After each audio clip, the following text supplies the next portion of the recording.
Irmãos queridos, que privilégio podermos estar juntos aqui, nesta Assembleia Santa e Solene, quando juntos, a uma só voz, celebramos o Deus de nossa redenção. Prazer tão grande poder participar destas cerimônias do aniversário da presença presbiteriana nesta bela cidade de Patos de Minas. Eu, juntamente com minha querida esposa, participando aqui com os irmãos. O pastor da igreja disse que eu poderia pregar o mesmo sermão do culto anterior, mas, irmãos queridos, pensando em vocês, eu não vou pregar o mesmo sermão. Eu vou pregar o sermão baseado no Salmo de número 90. O Salmo de número, se quiserem abrir as Sagradas Escrituras, eu peço aos irmãos que o façam. Salmo de número 90. Esse salmo é o salmo das realidades. Descreve a vida tal como ela efetivamente é, sem meneios, sem meandros, sem rodeios. E descrevendo a vida tal como ela é, nos faz compreender esta realidade que muitas vezes nós negamos e que os nossos olhos não entendem. Por esta razão, Deus nos trouxe aqui na noite deste dia para que as escamas dos nossos olhos caiam e aí nós possamos enxergar a realidade, tal como ela é. Esse salmo é o primeiro salmo do quarto livro dos Salmos. No culto anterior, nós falamos a respeito do salmo de número 77, que é o terceiro salmo do terceiro livro dos Salmos. Agora não. Agora nós estamos diante do primeiro salmo do quarto livro dos Salmos. E conforme nós vimos, as Escrituras nos mostram que o livro dos Salmos são divididos em 5 livros. 5 livros. E os estudiosos do livro dos Salmos nos afirmam categoricamente que o livro dos Salmos, os 5 livros dos Salmos, são correspondentes aos 5 livros do Pentateuco: Gênesis, Êxodo, Levítico, Números e Deuteronômio. Aqui nós estamos mais uma vez no âmago, no centro do livro dos Salmos, visto que nós estamos ainda no quarto livro dos Salmos. Este é o único salmo escrito, composto por Moisés. Você sabe muito bem que o livro dos Salmos não foram escritos para serem lidos, eles foram escritos para serem cantados. No entanto, perdeu-se na poeira dos tempos a melodia destes salmos, infelizmente. Mas não é muito difícil percebermos o ímpeto, a intensidade, a harmonia e mesmo até a melodia destes salmos. Esses salmos, eles compõem, na verdade, aquilo que é uma composição musical, com 5 elementos. O primeiro elemento, a melodia, que nós perdemos. O segundo elemento, a harmonia, que nós podemos dar, como que está envolto dessa harmonia nos Salmos. O terceiro elemento, a letra, que felizmente nós temos diante de nós. O quarto elemento, que é o ritmo, não existe música sem ritmo, até mesmo o canto-chão, ele tem um certo ritmo. Na verdade, a ênfase nos hinos do Antigo Testamento não eram nos ritmos. Não havia nenhum instrumento rítmico no Antigo Testamento, nenhum instrumento percussivo no Antigo Testamento. Porque a ênfase, na verdade, era este compasso natural da música. é como bater do coração, tum, tum, e aí a gente vai vendo o crescer destes salmos. E finalmente, o quinto elemento destes salmos, e aqui nós temos pelo menos 3 destes elementos que são os selás. Infelizmente nós não temos mais os selás, as editoras modernas. Eu não entendi por que até agora retiraram os selás. Os selás são, na verdade, momentos de reflexão, de meditação, que é o quinto elemento de uma boa música, o silêncio.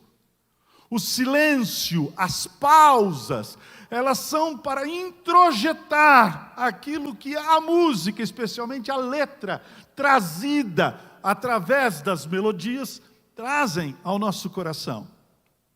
Evidente, grande parte daquilo que nós conhecemos, especialmente nós os protestantes, visto que no protestantismo deu-se uma ênfase extremamente importante para a música. Lutero, por exemplo, foi um grande compositor. Castelo Forte é a Marselhesa da Reforma, né?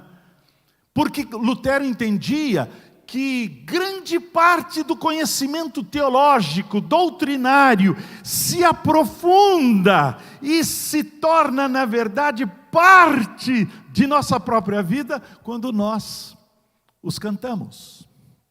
Então nós temos aqui estes salmos, ou este salmo especialmente, o salmo de número 90, composto para ser cantado por Moisés. Moisés, na verdade, foi o maior escritor do Antigo Testamento. Todo o Pentateuco, chamado também a Torá, o livro da lei, foi escrito por Moisés. Ele escreveu certamente mais 2 outros salmos, mas que não estão no Saltério. O único salmo de Moisés, escrito por Moisés, do Saltério, é o salmo de número 90. Nenhum outro. Ele escreveu esse salmo bem provavelmente nos dias finais de sua vida. Ele viveu 120 anos, mas ele não morreu velho. Ele morreu porque Deus decidiu chamá-lo.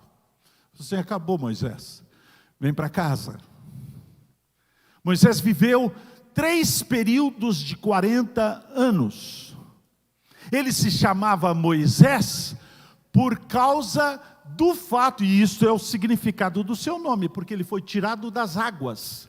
Sua mãe, sabendo que Faraó estava, na verdade, com a intenção de matar as crianças que nascessem naquele período, então sua mãe o coloca num cesto untado e o coloca nas águas, e ali das águas a filha de Faraó o vê e o adota, simplesmente dentro de um propósito de Deus, tirado das águas.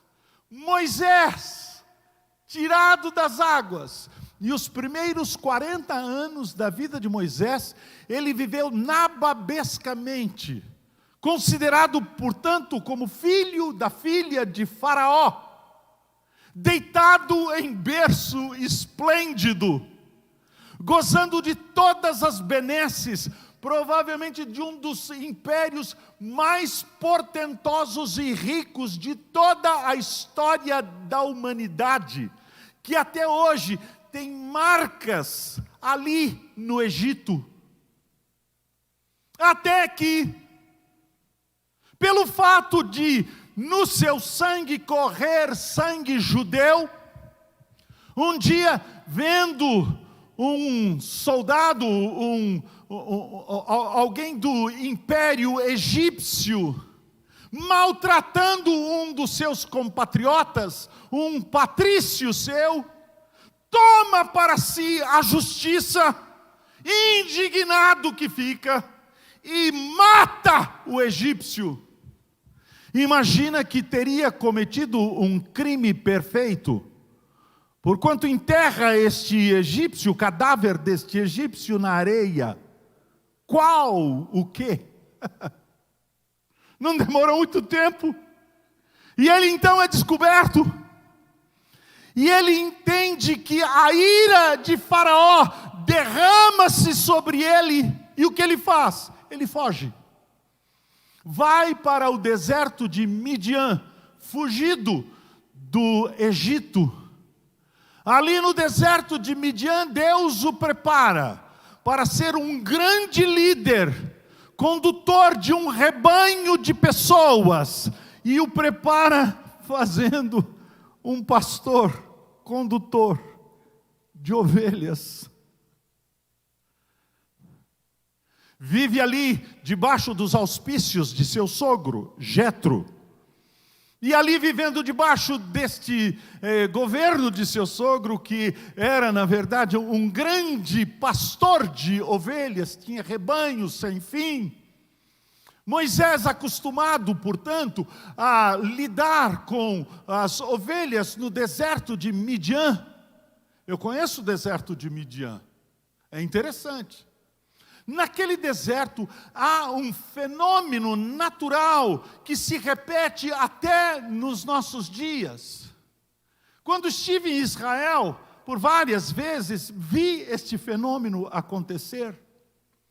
São os espinheiros ressecados, desarraigados então, naquela terra tórrida, de calor intenso, empurrados pelo vento para um lado e para o outro, e no atrito com a areia escaldante, naturalmente pegam fogo, se incendeiam, e pelo fato de serem espinheiros tórridos, fazem assim,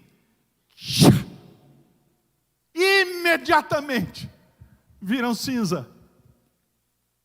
Mas ele vê agora algo que chama a sua atenção.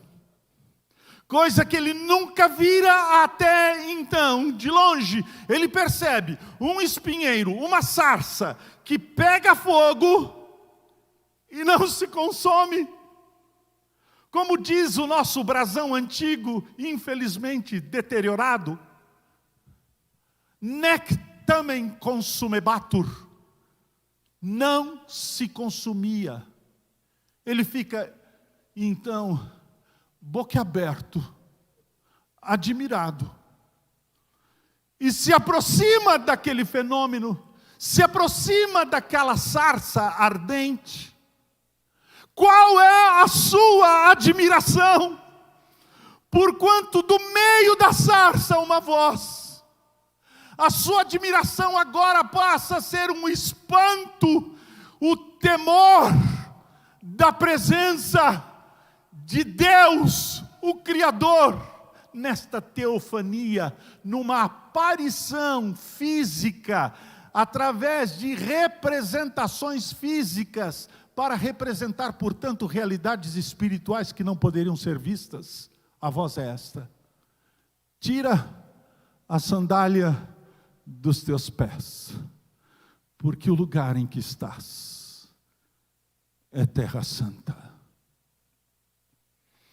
Moisés então, apavorado diante de Deus, ouve a voz de Deus que lhe diz, chamando-o para a vocação das vocações, o mais portentoso chamado desde então, ser ele que era gago, uma pessoa que se considerava desprezível, ser ele o instrumento nas mãos de Deus para a libertação de uma nação inteira, de um povo inteiro, de cerca de 3 milhões de pessoas. Pode imaginar o que se passa então no coração de Moisés? E ali no coração de Moisés, ele faz uma pergunta: quem é que eu anunciarei? Quem é que me enviou? Então Deus lhe responde, afirmando o nome pelo qual o Senhor haveria de ser conhecido perpetuamente. Eu sou o que sou, te enviei. Irmãos queridos, aqui está diante de nós o nome que se refere à natureza essencial de Deus, o caráter mais profundo do Criador do universo. Ele é o único que pode ser chamado Eu sou o que sou. O Criador não criado, o causador de tudo que não tem causa, a origem absoluta de todas as coisas que não têm origem. Ele é desde toda a eternidade. Estamos, portanto, meus irmãos, diante de uma realidade espiritual que, se porventura nós somos a causa, há alguma coisa no efeito. Se porventura existem pessoas que agora aqui se apresentam para este culto, que são na verdade causa, viemos de alguma coisa, há alguma coisa no efeito. Meus irmãos, prestem bem atenção, o apóstolo Paulo afirma que não existe ateu, é uma balela. O ateu é uma mentira ambulante. O ateu, ele tem que dizer: eu não creio em Deus, graças a Deus.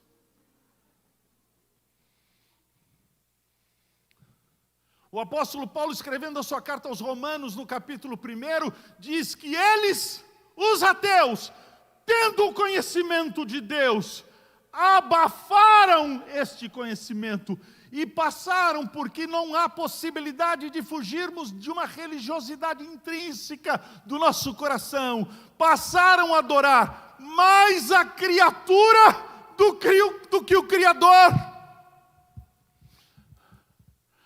Por essa razão, está aqui Moisés, estupefato, diante de realidades que ele sequer pode definir, porque Deus não pode ser colocado em finitos. Deus é infinito. Você percebe que praticamente todos os atributos, todas as características que nós, os seres humanos, encontramos de Deus, em Deus, vêm pela negativa. É porque nós não sabemos definir pela positiva. E aí começam os 40 últimos anos da vida de Moisés. Deus, de forma portentosa, liberta aquele grande povo. As pragas irresistíveis, porque Deus não pode ser resistido. Tudo quanto Ele faz, lhe agrada. E o povo então, agora, sai de debaixo do tacão do império egípcio. Faraó fala com Moisés: deixa pelo menos os mais jovens. Ele disse: nem uma unha, nem um fio de cabelo fica aqui. Esta jornada é uma jornada pura e simplesmente para deixar toda aquela nação assustada. Porque de repente, os exércitos de Faraó, arrependidos na verdade, o arrependimento de Faraó: que tolice, deixei este povo ir embora. Na frente agora, o mar.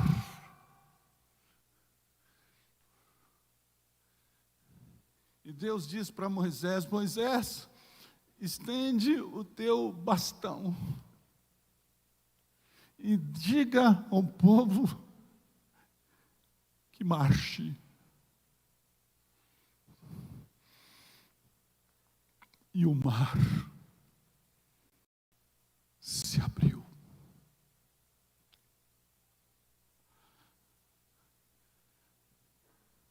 Você já viu alguma coisa parecida? Deus não vai mostrar de novo. O mar se abre e o povo, aos milhares, atravessam em pé, enxuto, até chegar do outro lado. Paredes imensas de água, de um lado e do outro, e o povo atravessando. Quando acabam de atravessar os exércitos de Faraó, no meio do mar, as águas voltam para o seu lugar.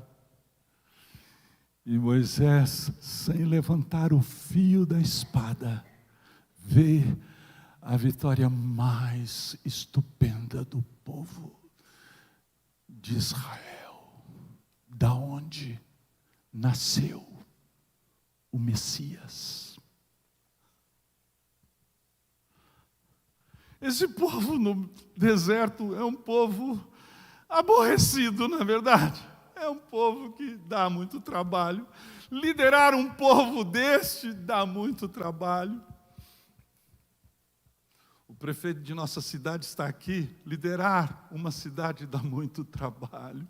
Moisés liderou esse povo de milhares e milhares de pessoas, mas um povo aborrecido, ingrato, e começam a reclamar: maná, maná, maná. Os meninos perguntam: mamãe, o que nós vamos ter para o café da manhã? Maná, meu filho. Mamãe, o que vai ter para a hora do almoço? Maná, meu filho. Tinha maná no café da manhã, na hora do almoço, no lanche da tarde, no jantar da noite. A turma já não aguentava mais. Saudades da cebola, saudades do alho. Até que de repente não há água. E Deus diz para Moisés: Moisés, fale com a rocha. Fale com a rocha. E Moisés, pressionado por este povo, em vez de falar, ele pega o bordão e fere a rocha por 2 vezes. E por causa deste pecado, de não ter representado bem a Deus, a paciência, a leniência de Deus, o coração misericordioso de Deus, Moisés, que era um grande líder, representou mal. Por causa deste pecado, Deus disse para ele: Moisés, você não entrará na terra prometida. Moisés pede várias vezes: Deus, me permita entrar. Eu disse: não, Moisés, não vais entrar na terra prometida. Mas Deus lhe dá uma oportunidade. O leva a um alto monte, e dali ele vê as cercanias de Jericó, a cidade mais antiga da civilização humana. 27 camadas de civilização. Ele vê Jericó para além do rio Jordão, ali onde é hoje a Jordânia. Ele olha, vê o rio Jordão que quase está desaguando no Mar Morto. Ele olha e diz: deixa eu entrar. E Deus diz: não entrará. Aí Moisés então pega a sua harpa e começa a compor. Deus, Tu tens sido o nosso refúgio de geração em geração. Antes que os montes nascessem e se formassem a terra e o mundo, de eternidade a eternidade, Tu és Deus. Tu reduzes o homem ao pó e dizes: tornai filhos dos homens. Pois 1000 anos aos teus olhos são como o dia de ontem que se foi, como a vigília da noite.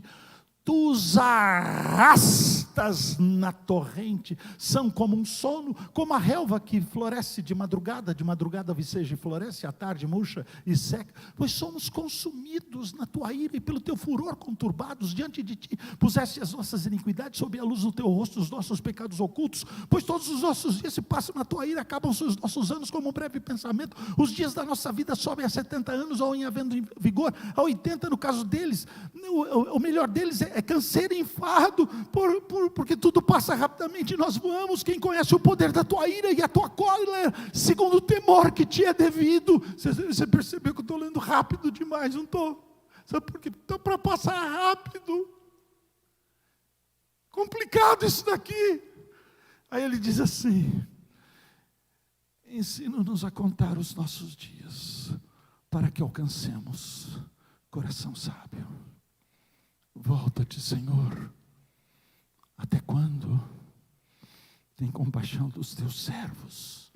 Sacia-nos de manhã com a tua benignidade, para que cantemos de júbilo e nos alegremos todos os nossos dias. Alegra-nos por tantos dias, quantos nos tens afligido, por tantos anos quanto suportamos a adversidade. Aos teus servos apareçam as tuas obras, e a seus filhos a tua glória. Seja sobre nós a graça do Senhor nosso Deus. Confirma sobre nós a obra das nossas mãos. Sim, confirma a obra das nossas mãos. Esse, meus irmãos, é um salmo litúrgico. Irmãos do quarteto, vocês que são parte da liturgia, esse salmo ensina-nos como Deus determina ser adorado. É por isso que começa: Senhor, Senhor.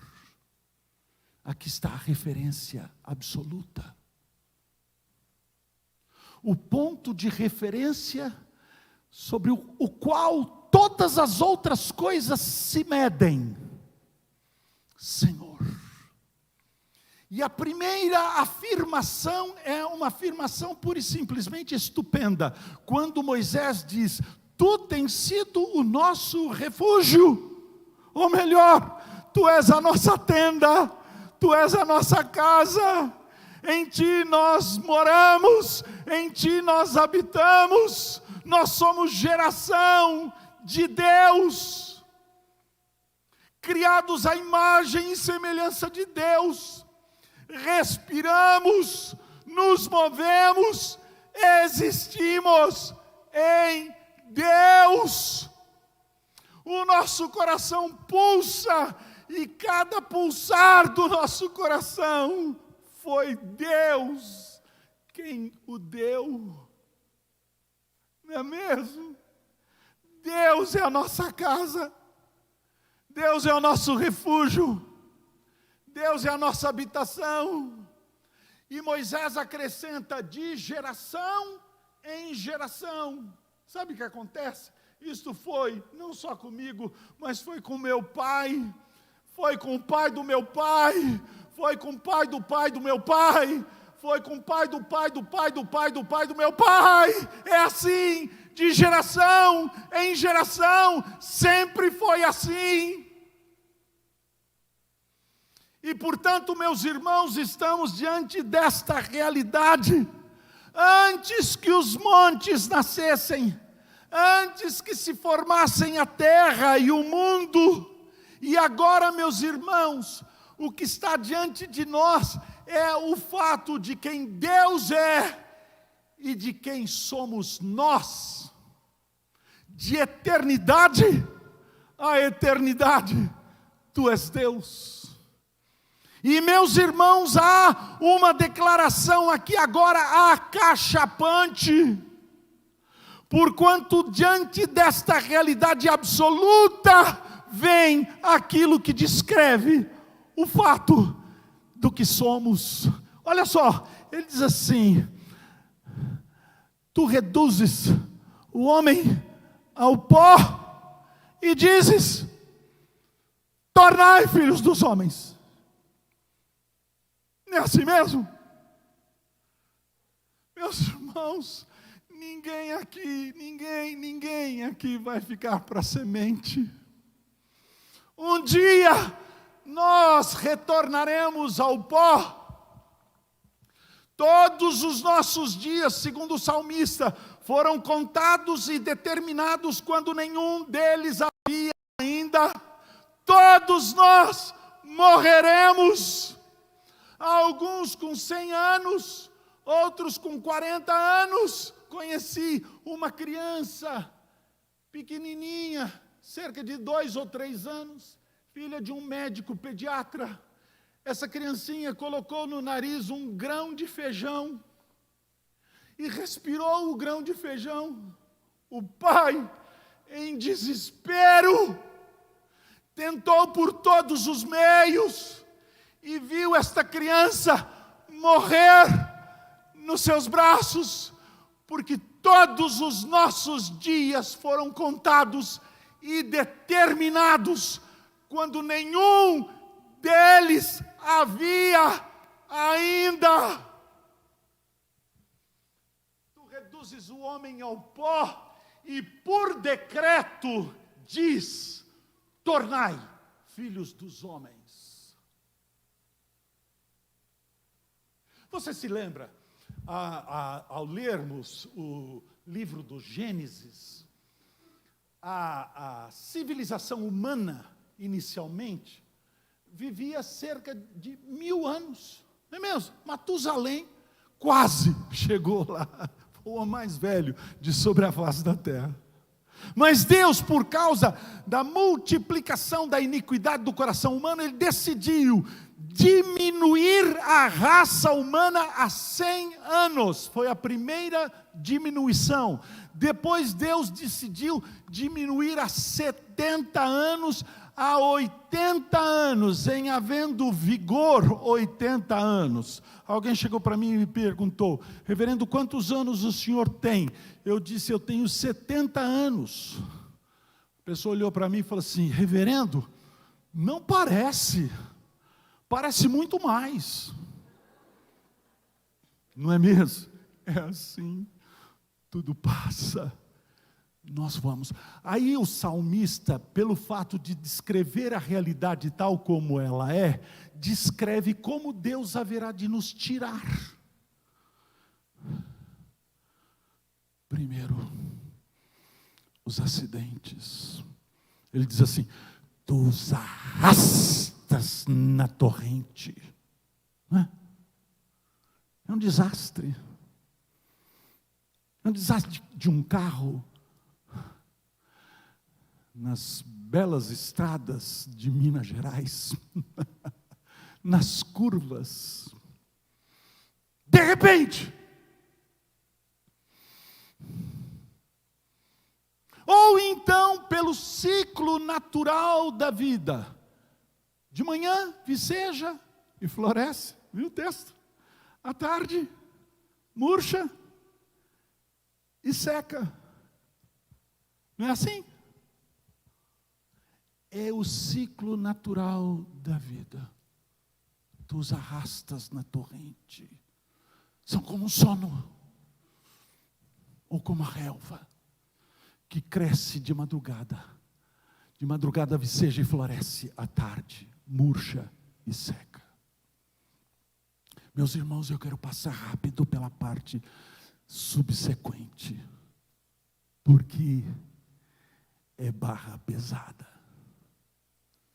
É uma pedra no meio do caminho. No meio do caminho encontramos uma pedra. Há uma pedra no meio do caminho. Eu vou ler novamente, rapidinho, para não nos assustar. Veja só. Ele diz assim: pois somos consumidos pela tua ira e pelo teu furor, conturbados diante de ti, puseste as nossas iniquidades e sob a luz do teu rosto os nossos pecados ocultos, pois todos os nossos dias se passam na tua ira, acabam-se os nossos anos, como um breve pensamento, os dias da nossa vida sobem a 70 anos, ou havendo vigor a 80, neste caso o melhor deles é câncer e enfado, porque tudo passa rapidamente e nós voamos. Quem conhece o poder da tua ira e a tua cólera, segundo o temor que te é devido. Irmãos queridos, este é o fato inexorável. Fomos criados para a glória de Deus. Mas o pecado corrompeu a razão de nossa existência. E por esta razão, a ira de Deus se manifesta de dia e de noite sobre nós. Não gostamos de falar sobre isso, não é verdade? Mas, meus irmãos, aqui está o âmago do Evangelho. Talvez a gente nem perceba isto, mas aqui está o coração do Evangelho. Porque se porventura você não entender este ponto, você não entendeu o Evangelho. O Evangelho não significa que Deus olha para você e vê alguma bondade em você, e porque viu alguma bondade em você, se inclina em seu favor. Não. Se Deus decidir tratar você de acordo com aquilo que você merece, você vai para o inferno.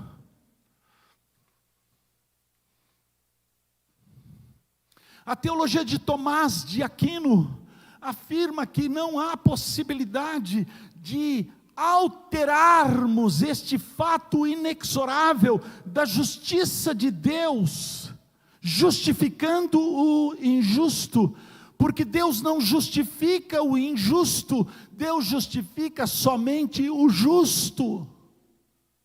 É por isso então que nesta teologia, a teologia abraçada pelo catolicismo romano, afirma que na água do batismo a criança recebe uma centelha da luz divina, e esta centelha da luz divina precisa haver agora uma progressão, e enquanto esta progressão sobe até chegar a um ponto de justiça tal, que Deus olhe para essa pessoa e diz: é justo, está justificado. Mas o apóstolo Paulo diz que esta possibilidade é impossível, porque não há um justo, nenhum sequer. E aqui está diante de nós, meus irmãos, o enigma do Evangelho. E o enigma do Evangelho é como Deus pode ser consistente com o seu caráter, justificando o injusto, permanecendo justo. Imagina só, se porventura um juiz receba o processo todo, e o réu é culpado diante do juiz, e o juiz então, ao invés de condenar o réu, absolve o réu. Ele é mais canalha do que o próprio réu. Este é o problema do Evangelho é este: como Deus pode justificar a mim e a você, que somos injustos, e permanecer justo. Este é o enigma do Evangelho. E o enigma do Evangelho é saciado agora pelos 3 pedidos colocados subsequentemente por Moisés na parte final deste salmo. Olha só o que ele diz: sacia-nos de manhã com a tua benignidade, para que cantemos de júbilo e nos alegremos todos os nossos dias. Ó Deus, dá-me uma alegria saciadora, que mate a fome da minha alma. É basicamente o pedido que o publicano, na parábola do fariseu e do publicano, fez diante de Deus. Parábola contada por Jesus, e a oração do publicano é a oração de Jesus colocada na boca do publicano, quando o publicano disse assim: "Se propício propício a mim, pecador. Ou melhor, ó Deus, seja justo e ainda assim, na tua justiça, provê justiça que não é encontrada em mim, mas uma justiça que é encontrada num outro alguém. Esta oração foi respondida pelo próprio Senhor Jesus Cristo, quando Deus decidiu fazer justiça em Jesus. Pelas suas pisaduras, nós fomos sarados. Não há um justo, queridos, nenhum sequer, nem eu nem você. A sua religiosidade é, como o apóstolo Paulo disse, é considerada como esterco humano. As suas boas obras, as melhores obras suas são consideradas diante de Deus como trapo de imundícia. E eu vou, sabe de uma coisa? Eu não vou dizer o que significa trapo de imundícia, porque eu tenho vergonha das mulheres que estão presentes aqui. Não vou definir este termo. Não é a minha justiça, mas é a justiça de um outro alguém. Só pode ser saciada a alegria de nossa alma na obra de um outro alguém, na obra perfeita de Jesus, contada em seu lugar. O segundo pedido, ele diz assim: alegra-nos por tantos dias quantos nos tens afligido, por tantos anos quantos suportamos a adversidade. Ó Deus, dá-me uma alegria reparadora.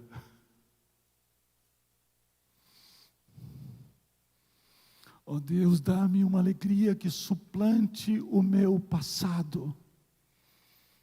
Passado é barra, não é não? Passado é como aquela mão morta que escorre gelada por nossas costas, e a gente diz assim: ai, por que eu falei aquilo? Por que eu fiz aquilo? Porque a minha vida teve este comportamento. Ai.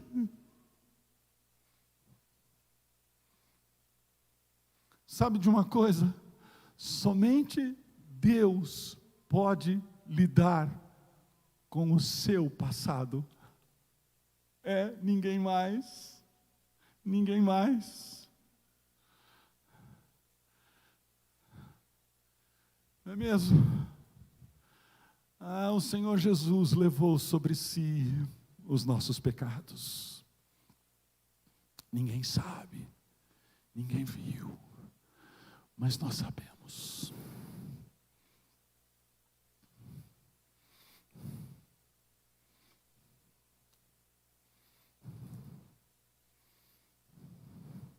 Terceiro pedido, ele diz assim: aos teus servos apareçam as tuas obras, aos teus filhos a tua glória.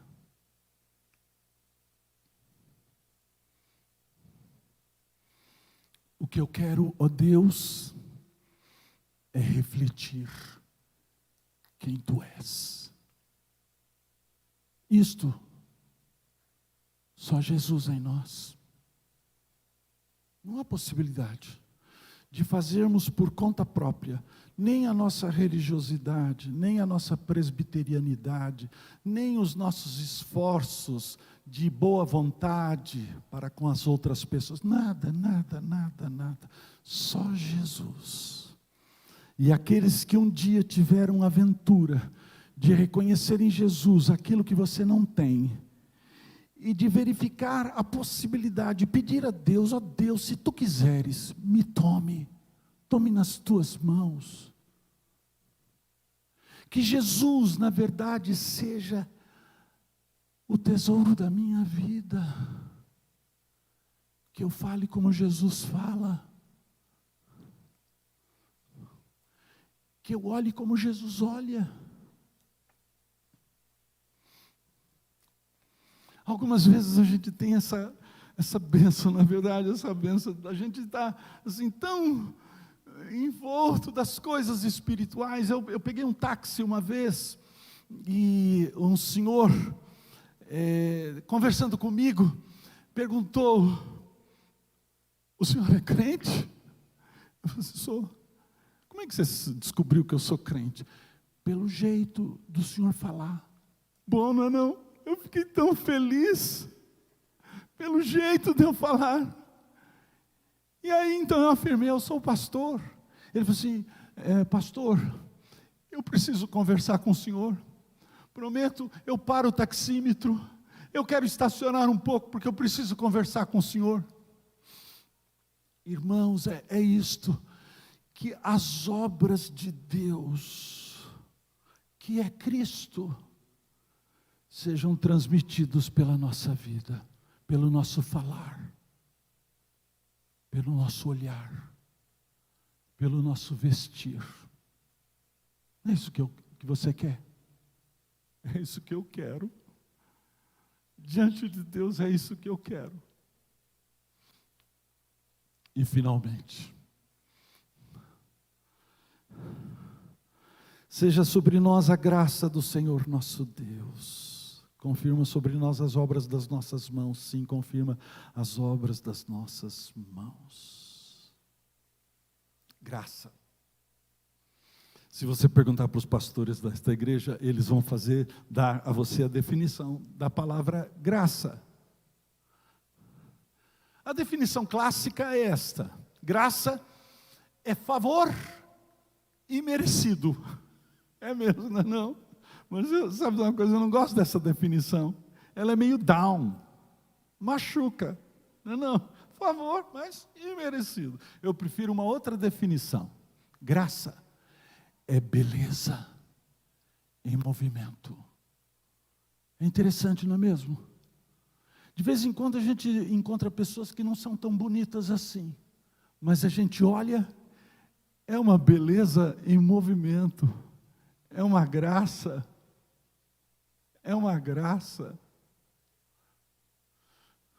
Irmãos queridos, só Jesus pode nos conceder beleza em movimento.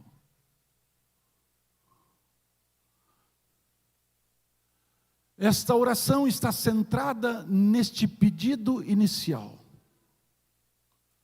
Quando Moisés pede: volta-te, Senhor, volta-te, Senhor. Se na noite deste dia você entende que não pode encontrar sossego para a sua alma, e nem ver saciado o seu coração desta fome da existência humana, se você entendeu que você não pode ter alegria por causa do peso do seu passado, se você entendeu que você não tem graça, porque mesmo que você se enfeite, você percebe lá dentro do seu coração, você é feio, é feia. E você quer lá de dentro de sua alma, no recôndito do teu ser, se você quiser e pedir: volta-te, Senhor, até quando? Tem misericórdia de mim. Faze, ó Deus, aquilo que eu não posso fazer por mim mesmo. Dá-me, ó Deus, aquilo que eu não tenho. Se você tem este desejo no seu coração, ore, peça a Deus. Pode ter certeza. que o Espírito Santo de Deus está trabalhando dentro de você, de alguma maneira.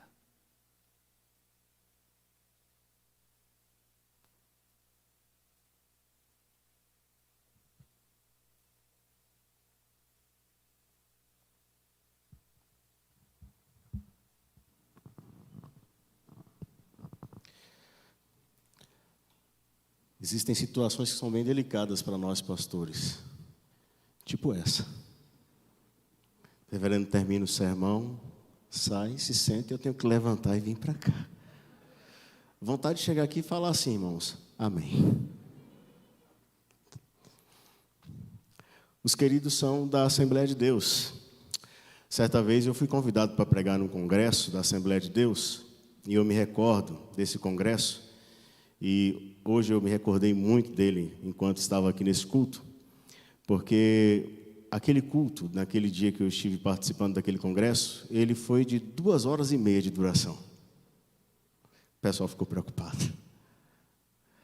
2h30. Que bênção. Foi bom demais. Meu coração se alegra por recordar daquele momento.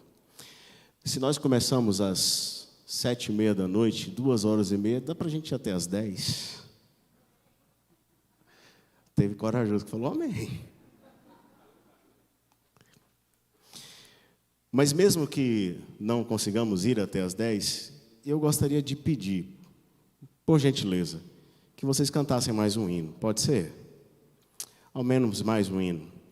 Enquanto eles vêm aqui, queridos, eu quero compartilhar um pedido de oração muito sério com vocês. Vocês podem vir à frente. Nós recebemos agora à tarde um pedido de socorro do nosso missionário Silmar.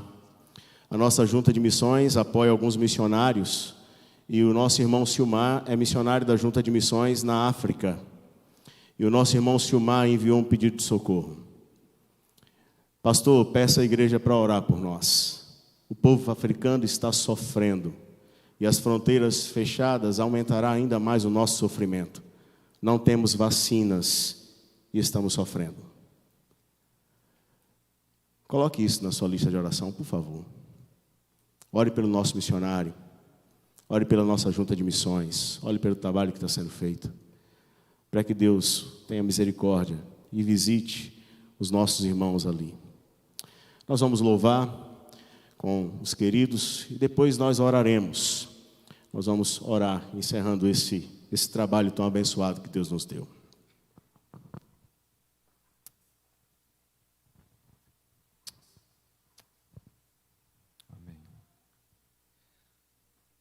Nossa gratidão a todos, muito obrigado. Pastor, continue contando conosco sempre. Amém? É sempre uma alegria estar aqui com vocês.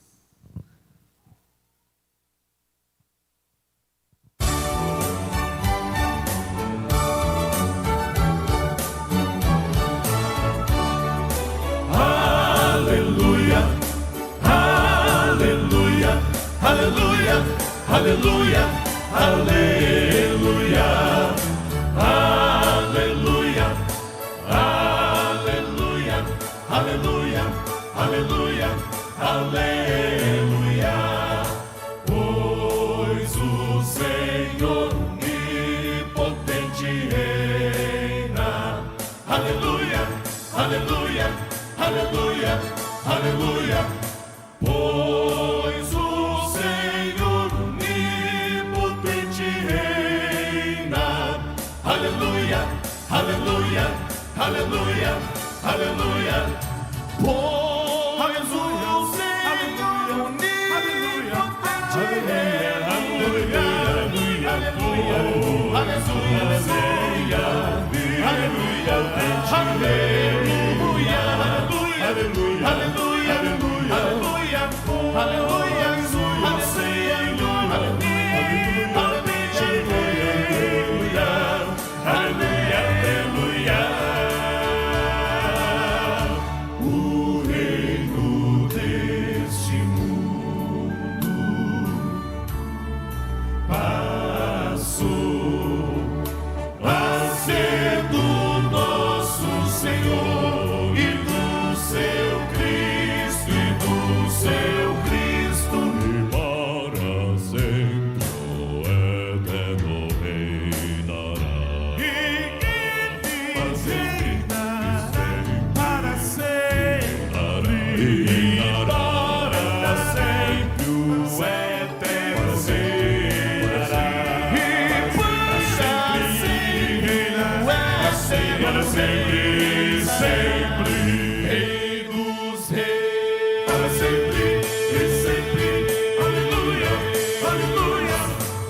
grande Senhor, para sempre e sempre, aleluia, aleluia.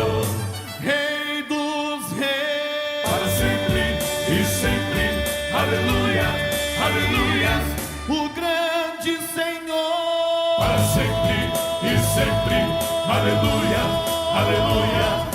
Rei dos reis, para sempre e sempre, aleluia, aleluia. O grande Senhor, Rei dos reis, o grande Senhor, e reinará, e reinará,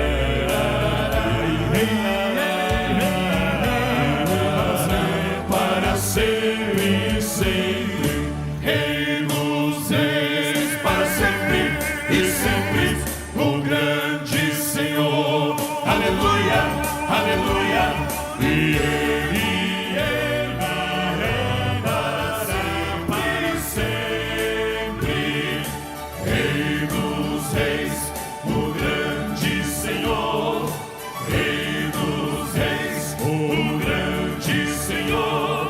E Ele reina para sempre, para sempre e sempre, para sempre e sempre.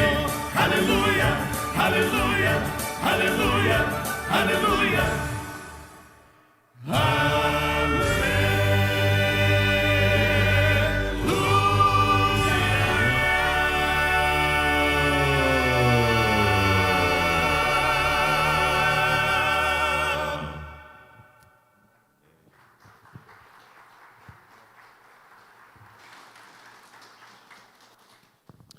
Pastores, por favor, venham aqui à frente. Eu quero convidar o nosso prefeito e a sua esposa, por favor, venham até aqui à frente também. Nós vamos aproveitar esse momento para interceder pela sua vida, pelo seu trabalho, rogar a bênção de Deus sobre a nossa cidade. O Senhor, de maneira generosa, plantou essa igreja nessa cidade e nós queremos ser bênção para essa cidade. Por favor, aqui à frente, prefeito. Eu peço à igreja que, por gentileza, também se coloque de pé, por favor. Nós vamos orar nesse instante, intercedendo diante do nosso Deus, rogando a bênção do Senhor sobre a nossa igreja, sobre a nossa cidade, sobre a vida do nosso prefeito, o trabalho que ele e a equipe têm desenvolvido, rogando que o Senhor nos visite e responda, como Moisés orou, os 3 pedidos, que ele também nos abençoe. Eu vou pedir ao nosso irmão, o reverendo Diógenes, vai fazer a oração de intercessão, e depois o nosso irmão, o reverendo Ludigero, impetrará a bênção, nos despedindo nesta noite.